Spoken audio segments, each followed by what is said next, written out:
Hi, this is Rabbi Chaim Kaufman. Welcome to our 187th installment of the Torah portion of the week. We are holding by Parshas Re'eh. Beginning of Parshas Re'eh speaks about the blessing and the curse, speaks about the sanctity of the land, speaks about permission to eat redeemed offerings, sacred food, don't eat in Jerusalem, permission to eat unconsecrated meats, false prophet, whatever. A lot of interesting things here. Things here to speak about. Says the Torah, chapter 14, verse 21. Torah tells me about kashrus. It says, these are the things that you should not eat any carcass. To the strangers in your cities, shall you give it to them, ye may eat it, or you can sell it to a Gentile. If you're a holy people, to Hashem your God, you should not cook a kid in its mother's milk. Right, it's talking about the kosher animals you're allowed to eat, not allowed to eat, but if it's an avela, right, it means carrying that an animal that you didn't kill properly, you didn't ritually slaughter, so what happens? Goes to a non-Jew. Or you sell it to him, whatever the case is, because you're holy people. Right? Torah tells me the reason over here is you're a holy people. So comes along Mori Rebbe, Arava going to Mushtar Mushlita, should be well. And he brings down in Tam Vadas, brings down in his commentary over here on Parshas Re'eh. And first of all, he says this is the reason. Torah gives a reason why we don't eat nevela, why we don't eat carrion. What does the Torah tell me? Am kadosh laHashem Elokecha, because you're a holy nation, you're holy to God. Therefore, it's recognized, Rebbe says, that the holiness of the Jewish people is recognized. How is it recognized? Because we don't eat treif, we don't eat nevela, and that makes the Jewish people holy. Because the way they ritually slaughter is different than everyone else. And we're not the same. And who's allowed to shecht? Who's allowed to ritually slaughter? Only someone who's got fear of heaven. Because a lot of details. Right? One is you have to check the knife. The knife has to be razor sharp. Can't have nicks in it before you do ritual slaughter. The ritual slaughter itself has to be done very carefully. Shouldn't be rushed through. Just see how many animals you can kill, etc. in the quickest amount of time. You gotta do it methodically. Right? You gotta do it carefully. Also, you gotta check, right, if it's it's a cow, whatever, you have to check the lungs. Also, you have to do that carefully. Make sure there are no holes. Make sure there are no perforations, etc. So the Jewish people are holy. What they eat has to be holy, meaning it has to be killed in a proper way. And you can't have any Tom, Dick, and Harry just kill animals and ritually slaughter. They have to have fear of heaven. They don't have fear of heaven, they're going to let things slide. When you have to let things slide, the meat that you give to others could be not kosher. I'm not saying not at a high level, I'm saying it might not be kosher at all. And he said we should have a lot of anguish that there are places not so careful. And they just try and kill as many animals as possible to make money. Making money, we're not going to say it's not important. But it's about quality. Right? It's only about quality, not quantity. Also, and whatever, we'll speak about that. Speak about that in a second. But also, maybe it says, what's the connection? What's the connection over here to carrion? And at the end of the verse it says, you're not allowed to cook a calf in its mother's milk. I.e., you're not allowed to mix milk and meat. So he says, what's the connection? In order to tell you that all the laws of the Torah, even the ones that don't make so much sense, like milk and meat, why doesn't the laws of milk and meat make sense? Very simply, because when a person has milk, let's say the milk is permitted, meat is permitted, I put them together and cook them, that's forbidden. Right? Doesn't make sense. Why should it be forbidden? If I eat them separately, I'm okay. If I put them together, it's forbidden, right? It's a chok, it's a law. It doesn't make so much sense. So the purpose of not eating milk and meat is for holiness. God says, I want you to be holy. I don't want you to eat milk and meat. Not just the fact of carrying, right, of an animal that dies without ritual slaughter. That also shows the holiness of the Jewish people.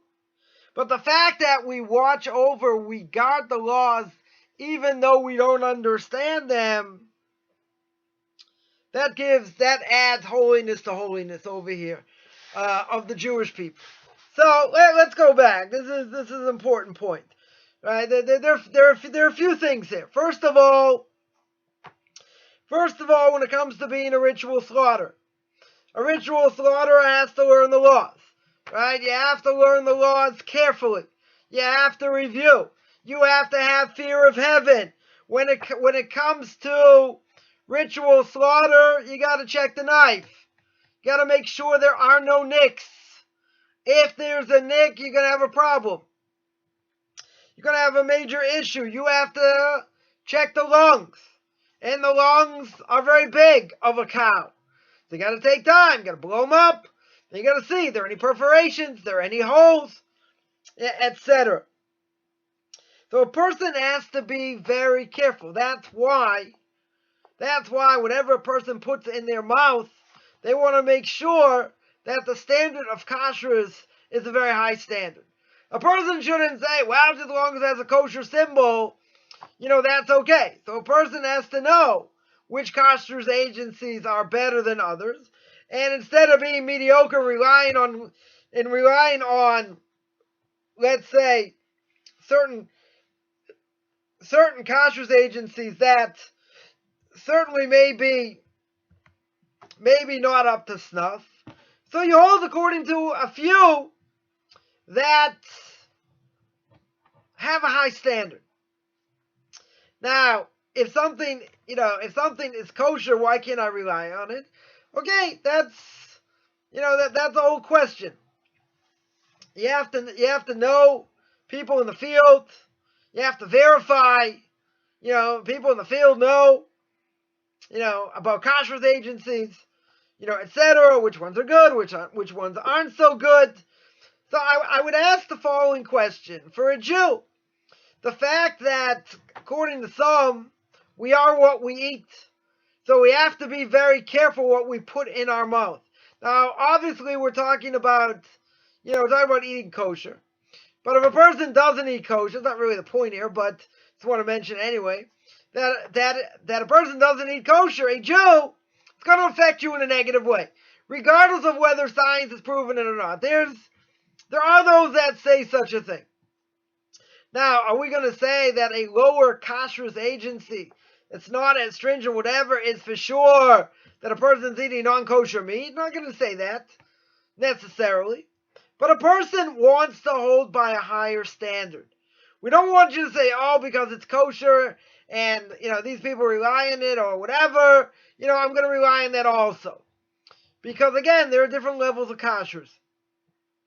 So I would say, again, my opinion, you can take it for what it's worth, and that is that why should we skimp? Even, let's say, there's a kashrus agency that's a little bit more than everybody else, right? It costs more, let's say for meat or whatever. Meat costs enough as it is, so, a few extra bucks, you're going to say, why should I pay a few extra bucks? Why can't I rely on this other kashrus agency? So again, we're not talking extortion here, but what we are saying is they're holding, let's say, to a higher standard. And if they're holding to a higher standard, it's going to cost more. The question is it worth it? So a person would say, what's the question? I want to live to a high standard. I want to live to the highest level, possible. So why am I going to rely on lower level kashrus agencies? Why shouldn't I rely on what's considered the standard, what's considered the best? Meaning what the standard is based on. Why should I rely on the best? So a person can justify and say, well, there's other people eat it, so why can't I eat it? Or, whatever it is. So I'm always astonished in different, in many ways, the fact that when it comes to kashrus, some people are not that careful. Whether it's meats, whether it's candy, whether it's other things. Person has a desire to eat it. Not going to say it's probably, it's not tasty. Probably very tasty. Probably very good. Question is, though, how is it made? What's the standard? What's the standard? So if you hold by the top standards, you won't go wrong. Now, it could be by top standard kashrus agencies, they don't have everything we want. So a person has to know, okay, if what other organizations can I rely on? That may have this product that I want. And if I can't find it, what do I do? Right, so I would say you don't eat it. You're going to say, but I want it. And other people eat it. Why shouldn't I eat it? So I'll tell you that whatever goes into a person's mouth, 100% you are relying on that kashrus agency. Now, kashrus agencies have stringencies. They have leniencies. They have both. So, if a person looks into it, they have to know what they're relying on. So, a top kashrus agency, again, will have these leniencies, will have these stringencies, whatever they may be, and you're relying on them. So it's been ingrained in me from my rabbis. I mean, it's not my opinion here. It's what I've heard from other great people. And that is, when it comes to kashrus in general, it is not something to be messed with. In other words, we'll say this kashrus agency is good, this kashrus agency is good, and you got another one. Let's say you have the top three. So if I have the top three, leave it at that. Why am I looking for trouble? Person doesn't need to look for trouble and rely on, let's say, a lower tier kashrus agency. And there are those that are out there. I'm not going to go into names, and other things, but there are ones that are, that are the standard bearer, meaning they are the top. And then you have others, second category, then you have a third category. So I would say probably the first two categories are pretty safe. You'd probably be pretty safe. But again, it's something going into your body. And I'm not talking about health.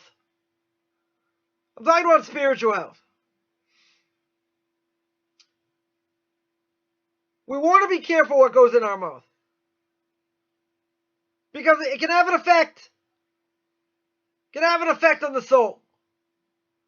We have enough difficulty trying to strengthen the soul in this world. We're not looking for added deficits.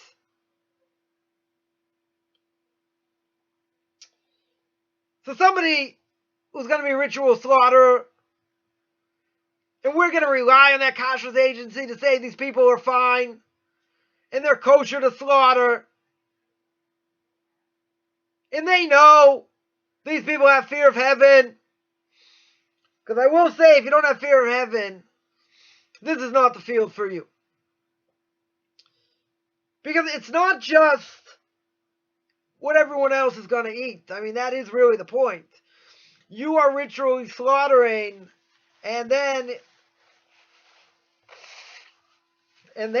other people are going to eat it. Be one thing, you did it for yourself, whatever you rely on. If you know what you're doing, that's one thing. If it's for the sake of a community, and others are going to eat from it, don't you think you should be that much more stringent? You should be that much more careful.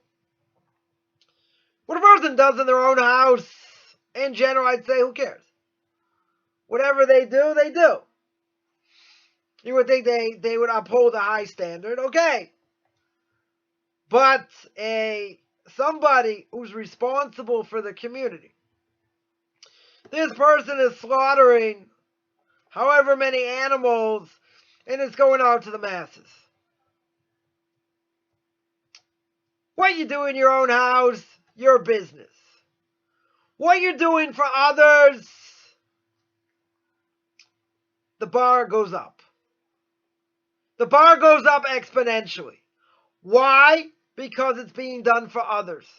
Now, I've seen things where there were shady things done, let's say, and they didn't care, people in charge, about the masses. They weren't worried about the masses, just say this is kosher. But they relied on people, should never relied on. If it's about money, you're liable for other people. You are responsible for the well-being, the spiritual well-being of others. So let me ask the million-dollar question. How can you skimp? How could you rely on a ritual slaughterer at best as a D- or an F? Or on a scale of 1 to 10, he's negative. Well, at least we're saying it's kosher. But this person got a negative status. Why rely on it? Not for your house. I mean, even if it is for your house, who cares?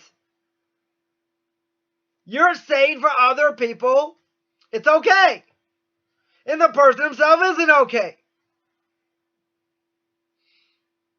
So where's the integrity?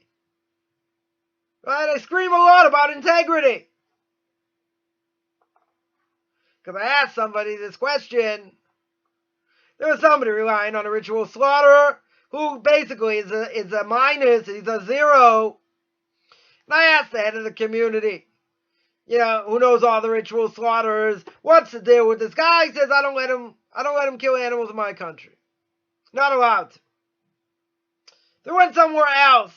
So I asked him, okay, Rabbi quote unquote X relies on this person.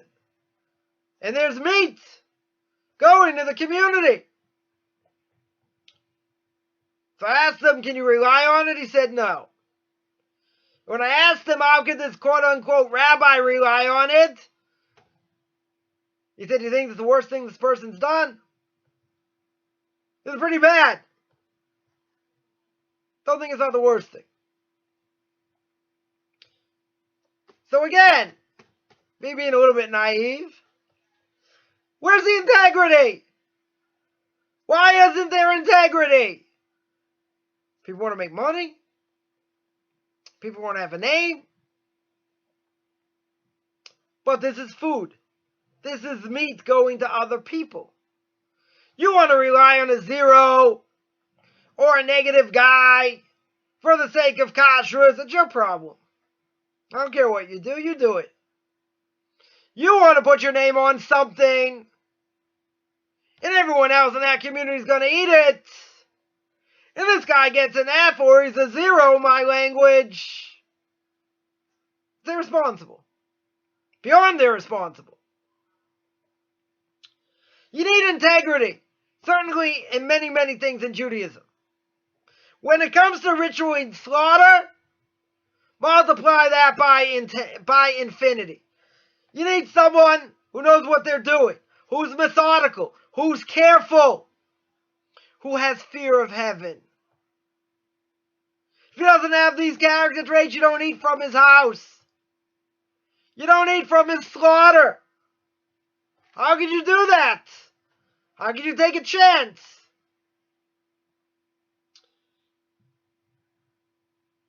This is what my Rebbe says. There are places that will slaughter a lot of animals, and they'll do it very quick. How can you do it so quick without making a mistake? So you do less. Make less of a profit. But do it right. Don't just rush through it. You'll pay the price. Now, the second thing my Rebbe here says is that the connection of nevela, of carrying to Basar v'challah. Not mixing milk and meat. That's the end of the verse. Don't kill a calf in its mother's milk.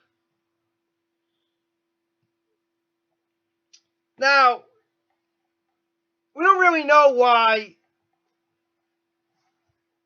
mixing milk and meat is forbidden. Logically, it makes no sense. As we mentioned, milk is kosher, meat is kosher. You can't cook them together. Why? We don't know. We don't really know why. What Rebbe here says, what's the power over here, is that we don't do it because we want to add holiness. We don't eat nevela. We don't eat carrion, says the Torah, because you're a holy nation. This is for the Jews. You're a holy nation. And if you're a holy nation, how could you eat it? Milk and meat, same thing. But it's a chok. It's a law we don't understand. Also to add holiness to us. So Rebbe says, even though we don't know have a reason, even though we don't understand why milk and meat is forbidden, what do I know? If a person keeps it as a Jew, because it doesn't apply to a non-Jew, if a person keeps it as a Jew, it adds holiness to him. And the whole thing adds holiness to the Jewish people. Because the reality is we're a link in a chain. We're a cog in a wheel. We go back to Mount Sinai. We want to bring ourselves to holiness. We want to raise the level of the Jewish people to holiness. By keeping the mitzvahs that don't make sense, where people are going to scoff and make fun, they'll really think that's what it means? Or you're going to keep it, doesn't make logical sense, why would you do it? I'm only going to keep things that make sense. But we're adding holiness over here. This is what the Torah tells me. Because if I don't eat nevela, if a Jew doesn't eat nevela, he does it because God makes him a holy nation. If I keep the laws that don't make sense, I'm not a fool by any stretch. I'm keeping the laws for one very simple reason. Because, first of all, God told me to do it. And by doing so, it makes me into a holy person. The mitzvahs that we do, prayer, kashrus, keeping the Sabbath, keeping the festivals. Even if I don't fully grasp 100% what's really going on at a deeper level. And even if there are many things, probably more than 80% of what God commands the Jewish people make no sense rationally. God says this is how you get close to me. This is how you attain holiness.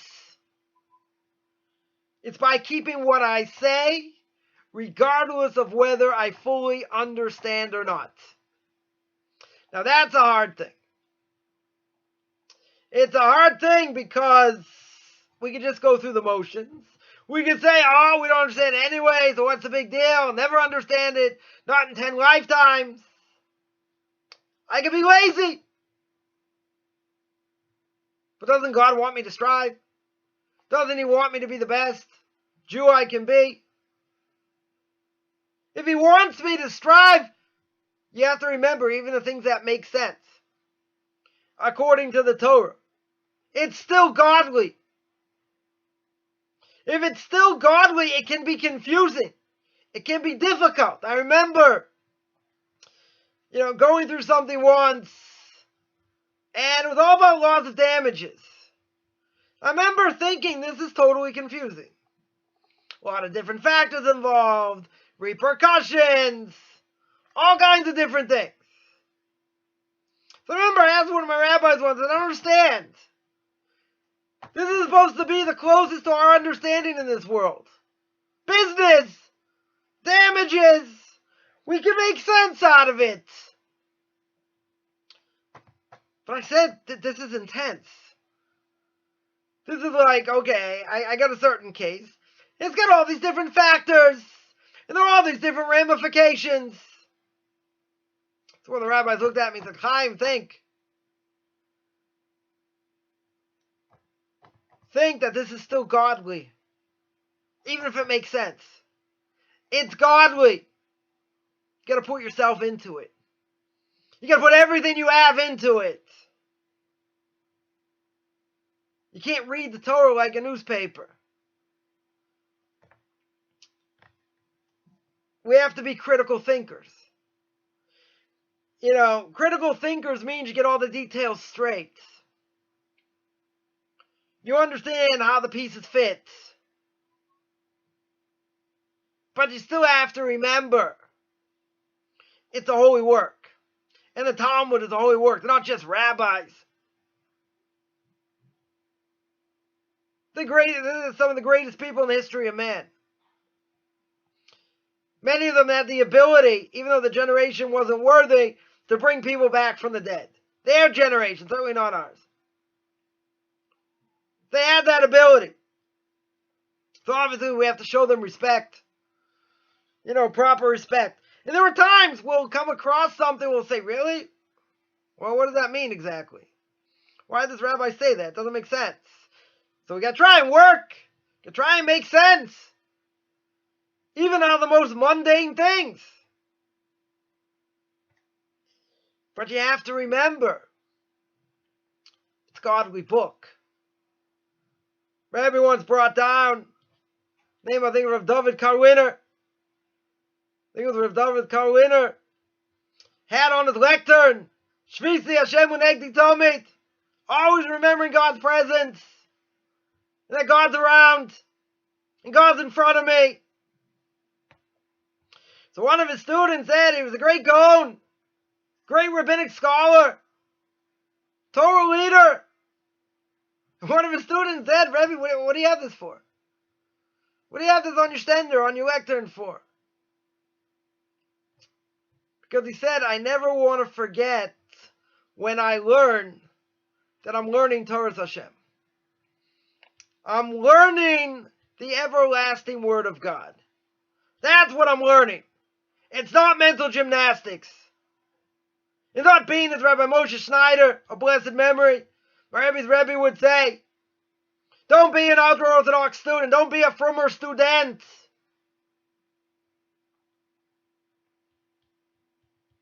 You got to live it. You got to make it part of your life. You have to make it real. You know, I think it's just the rabbis and what do they know? Think again.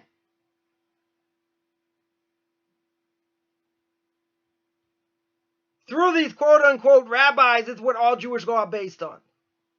Whatever we do, shaking the lulav, in a synagogue, prayer, lighting Hanukkah candles, laws of the Sabbath, all from the rabbis.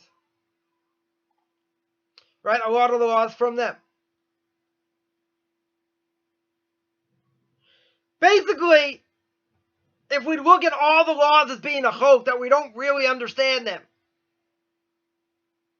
Because we can understand them at a certain level. Some of them. But at a whole nother level, it's incomprehensible. Because it's godly. And even if we do understand, do I remember where it comes from? Do I remember the effect it should have on my life? Says the Talmud, when you disrespect the rabbis, you lose your portion of the world to come. Who's the heretic, the Talmud asks? Somebody who says, Mahanu, as a Rabbanon. What do I get from these rabbis? What benefits? What the seculars say today, certainly here in Israel. What do I need them for? Bunch of sponges, only want money.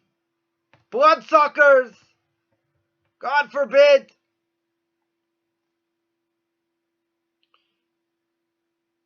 So rabbis get disparaged, demolished. In this generation, we understand because this is a generation before the Messiah. This is one of the signs.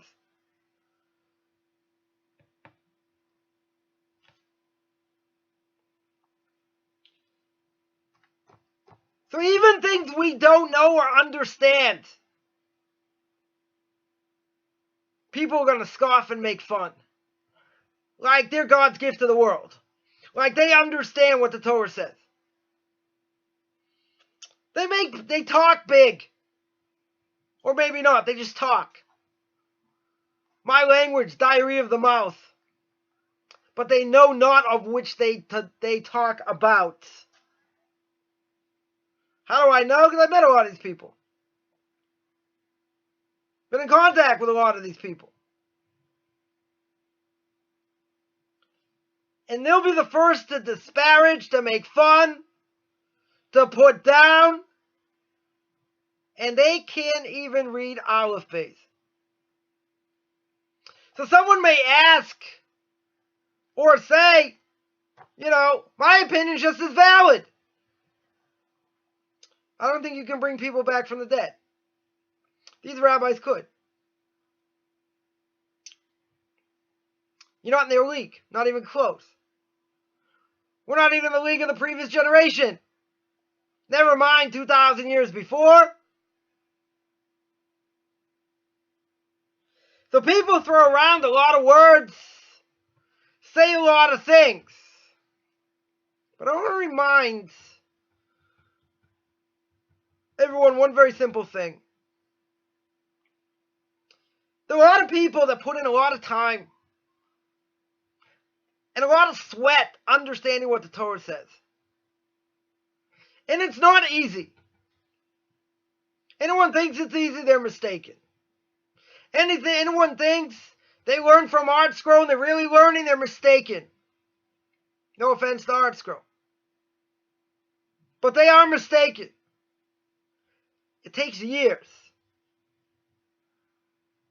And it takes a lot of self-sacrifice. When you have people willing to give of their time and their efforts, and then someone says, I think something else.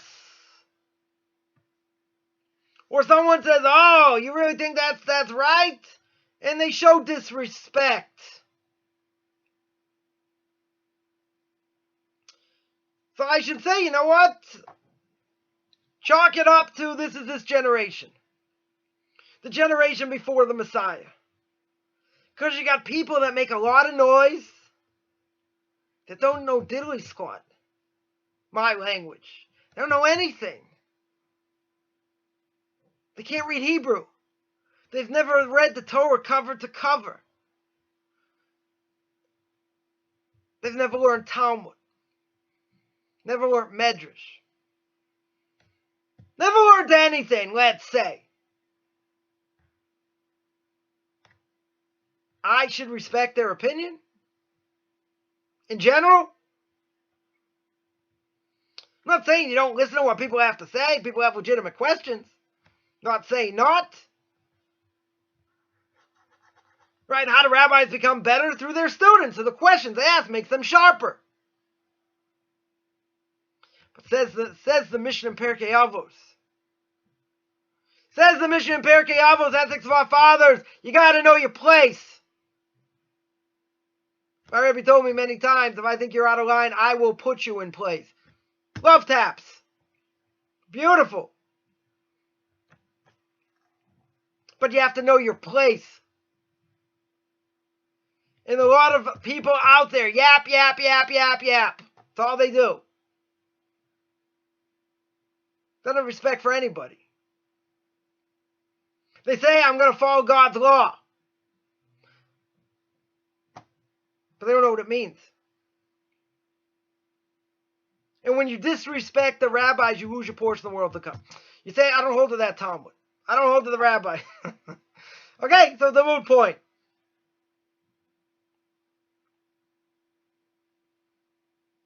But see, you would never do that to a PhD physicist. Why? Because you respect the PhD, i.e. pilot, higher, and dumper, and deeper. That's what a PhD really should stand for. But people give it all this respect. A PhD you're not going to argue with, because you don't know anything about the subject.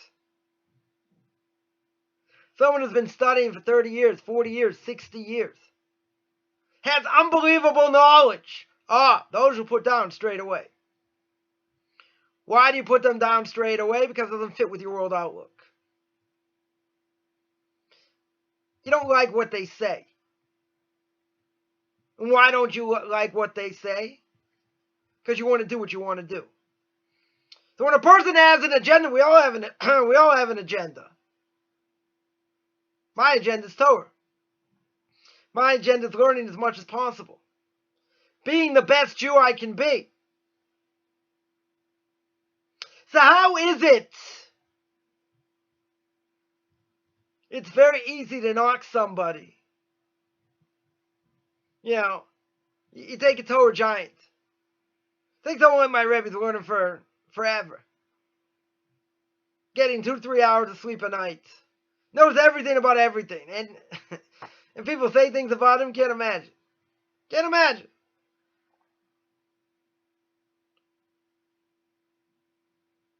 Everyone's got an agenda. But even if you have an agenda, you can't knock what a person knows. You could say it's a waste of time, spent their time in all these books, whatever. He's got a PhD plus. And you, in general, have the chutzpah to say, I have a different opinion. I know better. So I would say if you're if you have the knowledge, you've done the research, you want to feel you can disagree, you're on that level, all the power to you. But if you're not on that level,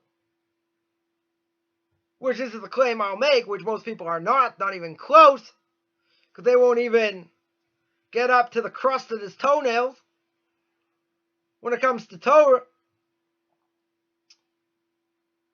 But you think you got the right to an opinion.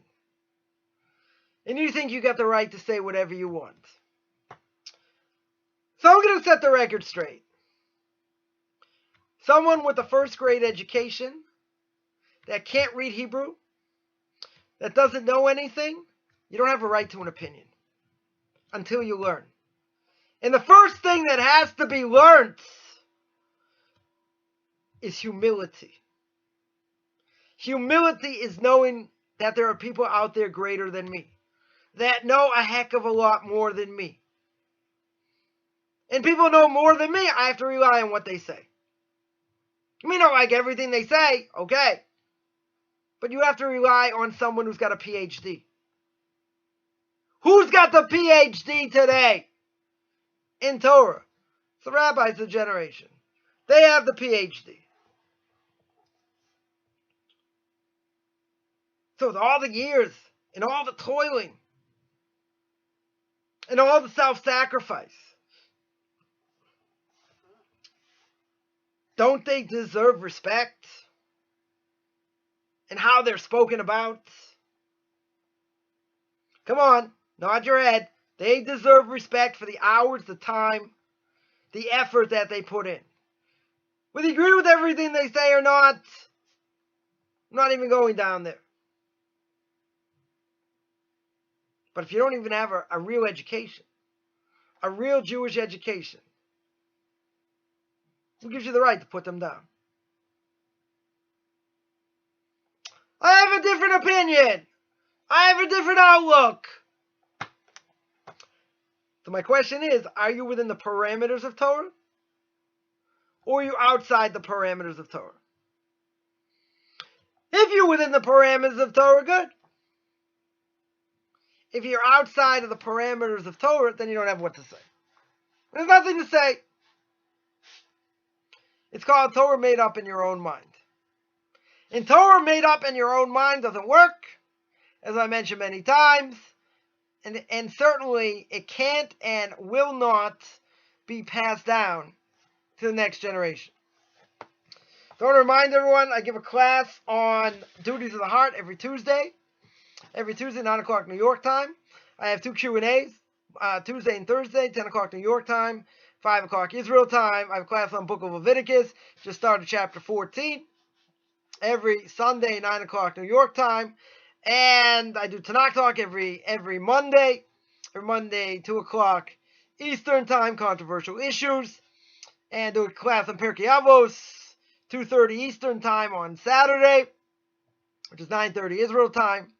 And I also give conversion classes. Anyone interested in any of these, you can find me on Facebook, Beyond Orthodox Conversion to Judaism. You can send me an email, rabbichaimkoffman@gmail.com, REBBICHAIMCOFFMAN @gmail.com.